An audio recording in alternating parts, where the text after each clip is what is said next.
liked kindergarten from the very first day.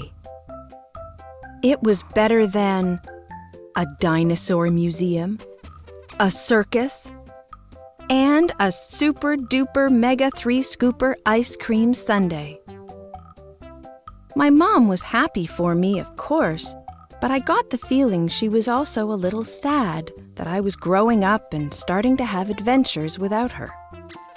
So one morning when I was standing in line outside the kindergarten door, instead of saying goodbye, I asked if she'd like to come inside.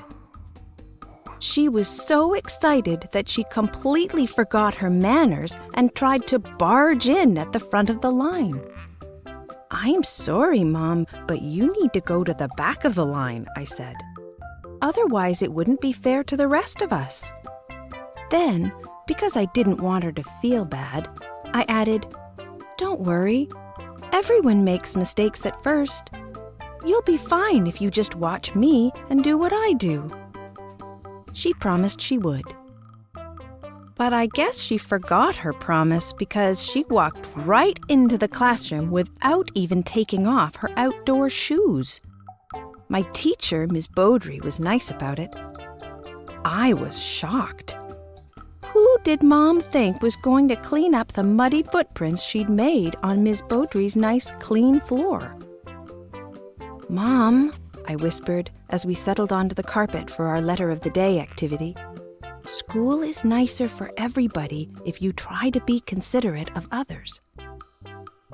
She promised she would make an effort. But I guess she forgot that promise too, because the very next minute she shouted out the answer to Ms. Beaudry's question without raising her hand. I mashed my lips together to try to keep from making a groaning noise, and my face got so red that I pulled my whole head inside my shirt. My mom looked down into my shirt, where my head was, and apologized for not waiting her turn to speak. I peeked up at her and pointed out that she wasn't paying attention to Ms. Beaudry. "Talking while Ms. Beaudry is talking?" I whispered. "Very embarrassing, Mom." It was hard to believe she'd ever been to kindergarten. She didn't even know the basics. For the rest of the day, it was one thing after another. Mom remembered to take off her outdoor shoes after we visited the play structure, but forgot to put them neatly in her cubby. She dropped crumbs everywhere during snack time and tried to leave the table without cleaning them up. When we were in the library, she kept forgetting to use her indoor voice, and she talked to me all through story time. She swung on the jungle ropes during gym class when we were supposed to be playing beanbag tag. During music class, she went to the bathroom without asking permission and then dawdled so long on the way back that she missed her turn on the bongo drums. And when she was having trouble with the scissors during craft time, she made a loud huffy noise and slammed them down on the table. I was at my wits' end. I didn't know how Miss Beaudry could stand it. But Miss Beaudry said I should remember that Mom had never been to our class before. "Sometimes it takes a while to get comfortable with something new," she reminded me with a smile. "Once your mom gets used to the way we do things, I'm sure she'll learn how to express her thoughts and feelings in more appropriate ways." We agreed that we should give Mom a little more time to figure things out. And I'm glad we did because, guess what?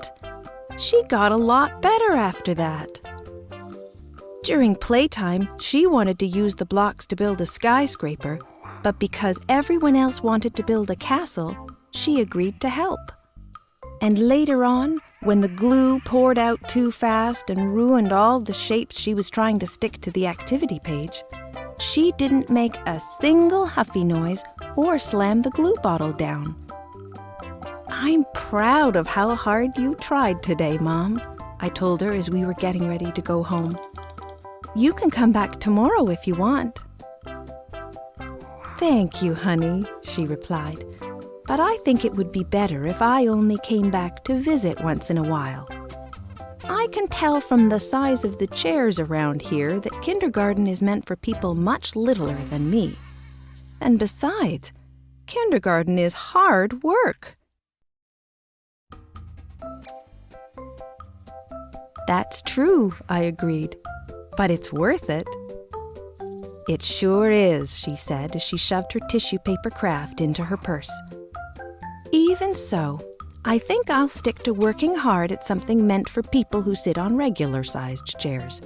You know, something that I'm already pretty good at." I thought about this. Then I said, "You're really good at being a mom, Mom."